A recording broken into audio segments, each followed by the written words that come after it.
গোপাল, তুই আর একটু তাড়াতাড়ি হাত চালা বাবা। যেরকম ঘন কালো মেঘ করেছে, তাতে মনে হচ্ছে কিছুক্ষণের মধ্যেই পুরো আকাশটা আমাদের মাথায় ওপর ভেঙে পড়বে। আমাদের এই হাতের কাজটা দ্রুত শেষ করতে হবে। এই তো বাবা, আমার দিকের জমিটা পরিষ্কার করা প্রায় হয়ে এসেছে, আর সামান্য একটুখানি বাকি আছে। তবে এবার যেভাবে টানা বর্ষা হচ্ছে, তাতে করে আমাদের এই মাঠের ধানগুলো আদেও ভালো হবে কিনা তা বুঝতে পারছি না। আমাদের কপালে যা আছে তাই হবে বাবা। তবে তুই হঠাৎ করে এমন বিপদের কথা কেন বলছিস? এই বর্ষাকালে তো একটু বেশি বৃষ্টিপাত হতে পারে, এতে এত বেশি চিন্তিত হয়ে পড়ার তো কোনো কারণ আমি দেখতে পাচ্ছি না। বাবা, তুমি তো মাঠে কাজ নিয়ে ব্যস্ত থাকো, তাই বাইরের কোনো খবর পাও না। আমি কিন্তু আজ হাটে গিয়ে লোক মুখে শুনেছি যে এবার নাকি নদীর জল অনেক বেড়ে গেছে এবং যে কোনো মুহূর্তে বড় বন্যাও হয়ে যেতে পারে। যদি সত্যি সত্যি আমাদের এই গ্রামে এবার বন্যা চলেই আসে, তবে তখন আমাদের কি বা করার থাকতে পারে? প্রকৃতির উপর তো এই দুনিয়ার কোনো মানুষের হাত নেই রে। তাও তো ঠিক কথা বাবা, প্রকৃতির নিয়মের বাইরে তো আমরা কেউ যেতে পারবো না। আমাদের এই নিচু এলাকায় তো আজ নতুন নয়, কয়েক বছর পর পরই এমন ভয়াবহ বন্যা হতে থাকে এবং আমরা আবার নতুন করে বাঁচতে শিখি। তাই আগাম ভয় পেয়ে লাভ নেই। মেঘের ডাক আরো বাড়ছে, চলো আমরা মাঠের কাজ শেষ করে এবার দ্রুত বাড়ির দিকে রওনা হই। হ্যাঁ চল, তুই তোর হাতের কাস্তেটা ভালো করে ধুয়ে নে।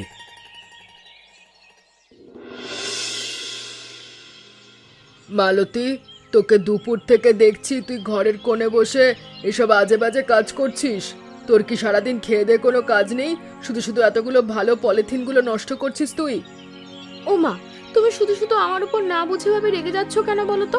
আমি তো কোনো ফালতু কাজ করছি না, আমি খুব দরকারি কাজ করছি। তুমি তো জানো না এবারে বন্যা হবে। ঘরের চাল ডালগুলো এভাবে পলিথিনে পুরে রাখলে কি বন্যা আটকে যাবে? মা, তুমি বুঝতে পারছো না, যদি সত্যি আমাদের ঘরে জল ঢুকে যায়, কিন্তু এই শুকনো খাবারগুলো আমাদের একমাত্র ভরসা হবে। তাই আমি আগে থেকেই সব গুছিয়ে সুন্দর করে প্রস্তুতি নিয়ে রাখছি, যাতে বিপদে না পড়ি। তোকে আর বেশি বুদ্ধি খাটিয়ে পণ্ডিতি করতে হবে না। তোর বাবা দাদা এক্ষুনি বাড়িতে আসবে, ওদের জন্য খাবার বার। ওদের খাবার তুমি বেড়ে দিও, আমার কাজ শেষ না হওয়া অবধি আমি কোথাও যাব না। শুধু শুধু সময় নষ্ট করিস না, তোর এই কাজ দেখে আমার খুব রাগ হচ্ছে। মা, তুমি আমার উপর যতই রাগ করো না কেন, আমি আমার এই দরকারি কাজটা কোনোভাবেই বন্ধ করব না। আচ্ছা বাবা, আচ্ছা, তুই যা ভালো বুঝিস তাই কর। তোর সাথে কথায় তো আমি কোনোদিন জিতবো না, তবে খাবারগুলো বেঁধে রেখে রান্নাঘরে এসে আমাকে একটু সাহায্য করিস। আচ্ছা মা, করব।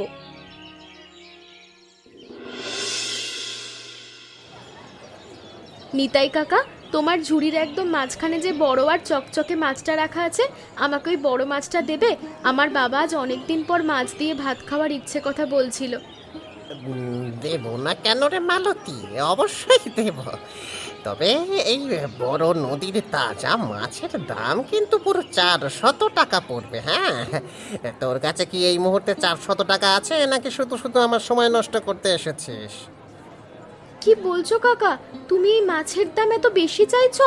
মাছের আসল দাম তো মাত্র 200 টাকা হওয়া উচিত। তোমার কাছে এলে সব সময় মাছের দাম অনেক বেশি হয়ে যায়। তুই তো দেখছি বাজারের কিছুই জানিস না, আর আমার সাথে তর্ক করতে চলে এসেছিস। হ্যাঁ, চারিদিকে যেভাবে জল বাড়ছে, তাতে বাজারে এখন মাছের বড় আকাল চলছে। তাই এই বেশি দামে তোকে মাছটা কিনতে হবে রে। তুমি সব সময় সুযোগ বুঝে মানুষের কাছ থেকে বেশি দাম কেন নাও? এটা তো একদম ঠিক না। মালতী কিন্তু একদম ঠিক কথাই বলেছে নিতাই দাদা, তুই সবসময় গ্রামের সরল মানুষদের কাছ থেকে মাছের দামটা একটু বেশিই রাখো। রূপা পিসি, তুমি ঠিক সময় এখানে এসেছো, একদম সঠিক কথা বলেছো। আমাদের এই নিতাই কাকা সবসময় বাজারে সব মাছের দাম বেশি রাখে। গ্রামের মানুষরা কি মাছ কিনে খাবে তার কোনো উপায় নেই। তোরা দুইজন মিলে এখন কি বাজারের মাঝখানে দাঁড়িয়ে আমার নামে বদনাম শুরু করবি নাকি? হ্যাঁ, আমার এই মাছ নদী থেকে অনেক কষ্ট করে ধরে আনতে হয়েছে। যার ভালো লাগবে সে কিনবে, যার ভালো লাগবে না সে চলে যাবে। ঠিক আছে কাকা, তোমার এই চড়া দামের মাছ আমি আর রোজ কিনবো না। তুমি এই মাছ তোমার ঝুড়িতেই রাখো। যা যা, তোদের কে বলেছে আমার কাছ থেকে মাছ কিনতে? যত সব। সরস্বতী বৌদি, তুমি কেমন আছো? এইরকম ভয়াবহ ঝড় বৃষ্টির মধ্যে দিয়ে তুমি একা একা কোথায় গিয়েছিলে? চারিদিকের রাস্তায় যা অবস্থা, তাতে তো যে কোনো সময় বড় দুর্ঘটনা ঘটে যেতে পারে বলে মনে হচ্ছে। কি আর বলবো হরিদাস, আমি সকালের দিকে গিয়েছিলাম আমার ছোট মেয়ের বাড়ি, কিন্তু পথে এসে এমন ভয়ঙ্কর ঝড় বৃষ্টির মধ্যে যে পড়ে যাব তা তো আগে জানতাম না, জানলে তো আসতাম না। তুমি একদম ঠিক কথাই বলেছ বৌদি। আবহাওয়ার যা খারাপ অবস্থা, তাতে এখন ঘরের বাইরে বের হওয়া মানেই বড় বিপদে পড়া। নদীর জলও অনেক উঁচুতে উঠে গেছে। তুমি এখন আর দেরি না করে দ্রুত বাড়ির দিকে চলো। হ্যাঁ হরিদাস, আমি আর কোথাও দাঁড়াবো না, সোজা নিজের বাড়ির দিকেই যাচ্ছি। কিন্তু তোমার এই গরুটা এমন অবাধ্যের মতো আচরণ করছে কেন? বৃষ্টির চোটে মনে হচ্ছে ভয় পেয়েছে, সামলাতে কষ্ট হচ্ছে। হ্যাঁ বৌদি, এই বোবা পশুটা তো ঝড় আর বজ্রপাতের শব্দ শুনে খুব বেশি আতঙ্কিত হয়ে পড়েছে। মাঠ থেকে কোনোভাবেই আসতে চাচ্ছিল না। আমি অনেক কষ্ট করে ওকে দড়ি দিয়ে টেনে টেনে বাড়ির দিকে নিয়ে যাচ্ছি। ওমা হরিদাস, এ কি হলো? তোমার হাতের দড়িটা ফসকে গিয়ে গরুটা তো ছুট গেল। এই দেখো বৌদি, আমি তো সত্যি বড় বিপদে পড়ে গেলাম। এই অন্ধকারের মধ্যে এখন আমি এই অবলা পশুটারে কোথায় গিয়ে খুঁজবো? তুমি বরং নিজের বাড়ির দিকে চলে যাও, আমি যাই যে কোনোভাবে গরুটারে ধরে নিয়ে আসি। এই ঝড় বৃষ্টির রাতে তুমি একা একই বনের দিকে যেও না হরিদাস ভাই, চারদিকে জল কাদা, সাপ খোপের বড় ভয় আছে এই সময়। ঈশ্বরের নাম স্মরণ করে গরুটারে খুঁজতে যাই, দেখি।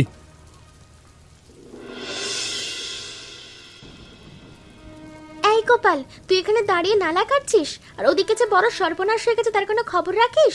আমাদের গ্রামের ওই বড় নদীর বাঁধটা কিন্তু আগেই হড়মুড় করে ভেঙে গেছে। পিসি, তুমি এই কথা শোনাচ্ছ আমাকে? নদীর বাঁধ যদি সত্যি ভেঙে গিয়ে থাকে, তবে তো আমাদের এই পুরো গ্রামটা আজ রাতের মধ্যেই জলের তলায় তলিয়ে যাবে। আমাদের এখন তবে কি করা উচিত বলো তো? তুই আর এক মুহূর্ত এখানে সময় নষ্ট করিস না বাবা গোপাল। বানের জলে খুব দ্রুত গতিতে গ্রামের দিকে ধেয়ে আসছে। তুই তোর ঘরের সবাইকে সাথে নিয়ে এক্ষুনি এটা নিরাপদ কোনো উঁচু স্থানে চলে যা। পিসি, তুমি তো চলে যেতে বলছো, কিন্তু আমি এখন একা কি করব? বাড়িতে তো এই মুহূর্তে কেউ নেই। মা আর মালতী তো দুপুরের দিকে ওই ললিতা কাকির বাড়ি গেছে, আর বাবা তো সেই বিকালে গরু আনতে গেছে।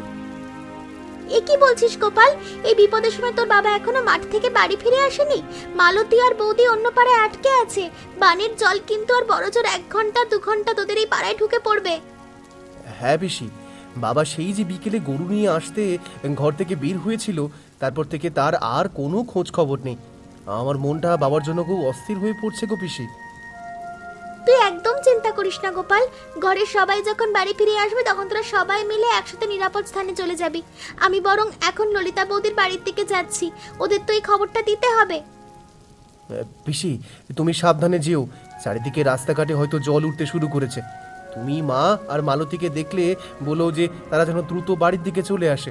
আমি ঘরের জিনিসপত্রগুলো একটু গুছিয়ে রাখি। আচ্ছা ঠিক আছে গোপাল, আমি তোর মাকে দেখলেই বলবো যেন তারা জলদি বাড়ি ফিরে আসে। তুই ঘরের দরকারি কাগজপত্র আর খাবারগুলো একটু উঁচুতে তুলে রাখিস, যাতে বানের জলে ওগুলো নষ্ট না হয়ে যায়।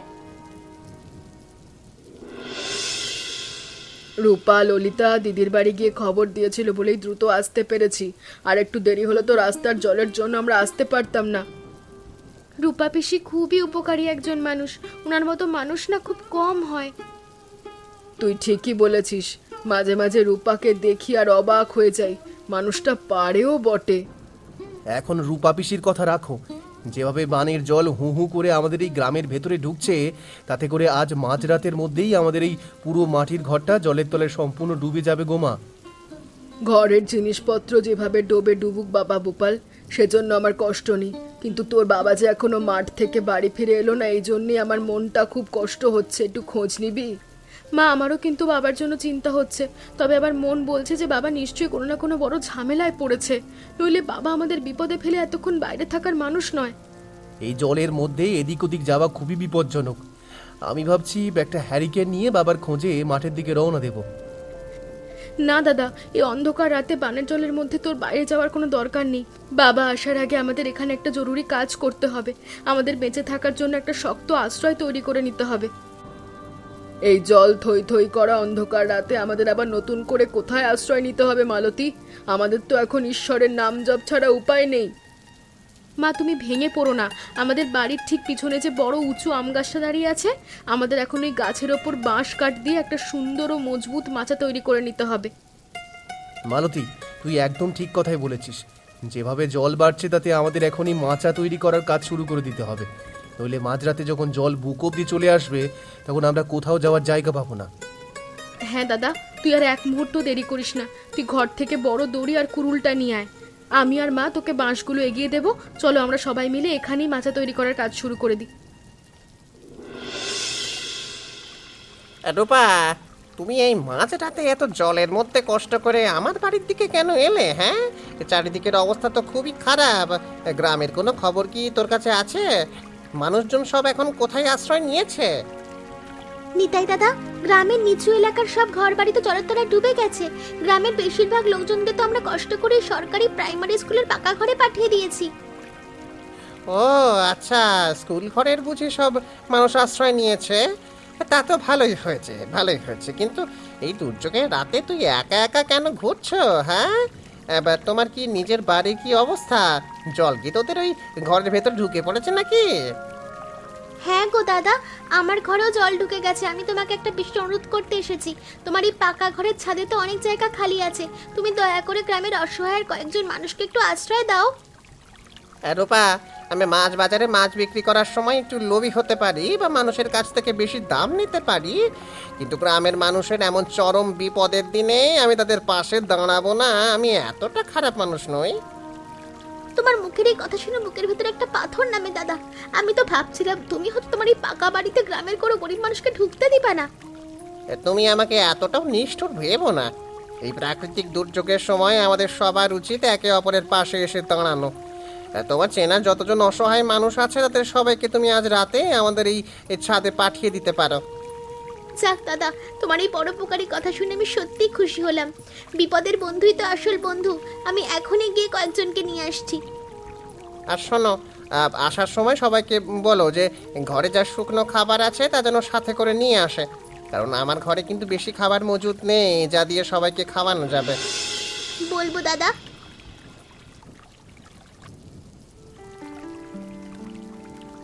এই গভীর রাতে ঘরের দরজা জানালা সব খোলা পড়ে আছে, কিন্তু বাড়িতে তো দেখছি কাউকে দেখা যাচ্ছে না। হয়তো সবাই কোনো নিরাপদ উঁচু জায়গায় চলে গেছে। ওগো, তুমি এতক্ষণে বাড়ি ফিরলে? তোমার জন্য কিন্তু চিন্তা করতে করতে আমি পাগল হয়ে যাচ্ছিলাম।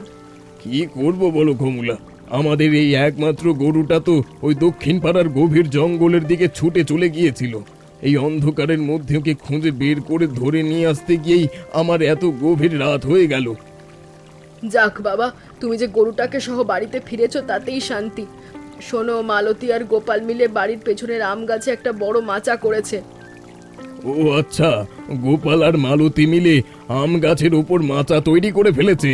তা তো খুবই বুদ্ধির কাজ করেছে ছেলে মেয়েরা। চলো, আমরা আর এই ঘরের ভেতর না দাঁড়িয়ে এক্ষুনি ওই গাছের মাচায় গিয়ে আশ্রয় নিই। হ্যাঁ চলো, তুমি এই গরুটাকে গোয়াল ঘরে এভাবে একলা ফেলে রেখে কেমন করে মাচার ওপর গিয়ে শান্তিতে থাকবে বলো তো? জল যদি আরো বাড়ে তো বোবা পশুটা জলের মধ্যে ডুবে মারা যাবে। তুমি একদম ঠিক কথাই বলেছ কমলা। এই অবলা জীবটাকে তো আমি এভাবে নিশ্চিত মৃত্যুর মুখে ফেলে রেখে নিজেরা বাঁচতে পারি না, কিন্তু এই গভীর রাতে এই গরুটারে আমি এখন কোথায় নিয়ে রাখবো বলো তো? তুমি বরং ওকে নিয়ে নিতে দাদার ঘরের ছাদের এক কোণে রেখে এসো, সে নিশ্চয়ই বিপদে তাড়িয়ে দিবে না। হ্যাঁ, এই বুদ্ধিটা তুমি খুবই ভালো দিয়েছো কমলা। নিতাই লোকটা মুখে একটু কড়া হলেও এই বিপদের দিনে নিশ্চয়ই মানা করবে না। তুমি মাচার দিকে যাও, আমি গরুটাকে নিতাইয়ের ছাদে রেখে দ্রুত মাচায় আসছি।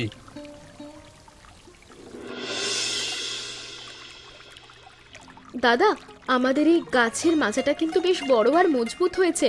এখানে আমাদের 4 জন ছাড়াও আরও অন্তত 4-5 জন বন্যা দুর্গত অসহায় মানুষের খুব সুন্দরভাবে আশ্রয় দেওয়া যাবে রে। তুই ঠিকই বলেছিস মালতী, মাচাটা সত্যি খুবই ভালো হয়েছে।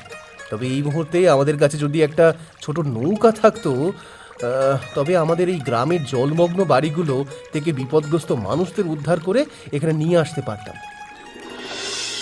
ওরে মালতী, তোরা সবাই কেমন আছিস রে? আমি এই সরস্বতী বৌদিকে নিয়ে তোদের এদিকেই আসছিলাম। এই নাও, তোমার এই এক ঝুড়ি তাজা ইলিশ মাছগুলো রাখো আর আজ দুপুরেটা রান্না করো। এ কি রূপা, এই ভয়াবহ বন্যার দিনে তুই এতগুলো তাজা মাছ নিয়ে এলি কোথা থেকে পেলি? আর এই জলের মধ্যে দাঁড়িয়ে গাছের মাছের উপর কিভাবে কাঁচা মাছ রান্না করব শুনি? আমাদের নিতাই দাদা তোমাদের জন্য এই মাছগুলো পাঠিয়েছে গো বৌদি। বন্যার জলে ওর বাড়ির পেছনের মাছগুলো কিলবিল করছিল, ভোরে ছাদের উপর থেকে জাল ফেলে ধরেছে। নিতাই কাকা আমাদের এত মাছ দিয়েছে, তা তো খুব ভালো হলো। আর মা তুমি চিন্তা করছো কেন? আমাদের এই মাচার চারদিকে তো প্রচুর কচুরিপানা ভেসে আছে, আমরা ওই কচুরির ডগা দিয়ে ইলিশ রাঁধবো। মালতীর মাথায় অনেক বুদ্ধি। বানের জলে ভেসে আসা তাজা ইলিশ মাছ আর এইদিকে চারদিকের কচুরিপানা দিয়ে গাছের ওপর গরম গরম তরকারি রান্না করা যায়, তবে তো বন্যার কষ্ট দূর হয়ে যাবে। হ্যাঁ বৌদি, তোমরা আর দেরি না করে এই সবাই মিলে এই মাচার উপরে উঠে এসো। গোপাল, তুই রূপা পিসিদের হাত ধরে মাচায় তোল। আজ আমরা সবাই মিলে এই গাছের উপর ইলিশ আর কচুরি পানা দিয়েই দুপুরের ভোজ সারবো। হায় হায় হায়, এ আমার কি সর্বনাশ হয়ে গেল! আমার ঘরের তালা ভেঙে কে বা কারা আমার এত দিনের জমানো সব জিনিসপত্র চুরি করে নিয়ে গেল। কি হয়েছে গো নিতাই দাদা? তুমি এই সাত সকালে ঘরের মেঝেতে বসে এমন পাগলের মতো চিৎকার আর কান্নাকাটি করছো কেন? আমাকে একটু খুলে বলো তো। কি আর বলবো রে রূপা, তুই নিজের চোখে চেয়ে দেখ।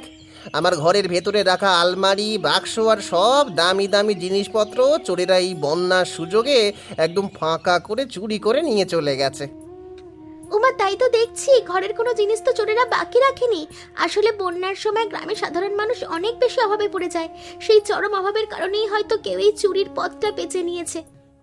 অভাবের তাড়নায় মানুষ চুরি করতে পারে, কিন্তু আমি তো গ্রামের মানুষের বিপদে আমার ছাদের উপর আশ্রয় দিয়েছিলাম। তাহলে আমার সাথেই কেন এমন বিশ্বাসঘাতকতা করলো এই গ্রামের মানুষ? এ কষ্ট আমি কোথায় রাখবো? তুমি শান্ত হও দাদা, সবাই তো আর একরকম নয়। চোর হয়তো বাইরের কোনো এলাকা থেকে এসেছিল। এই বন্যার পরবর্তী সময় আমাদের সবাইকে অনেক বেশি সাবধান আর সতর্ক থাকতে হবে, কারণ অভাব এখন চারিদিকে। চোর যেই হোক না কেন, আমার তো সব শেষ হয়ে গেল রে।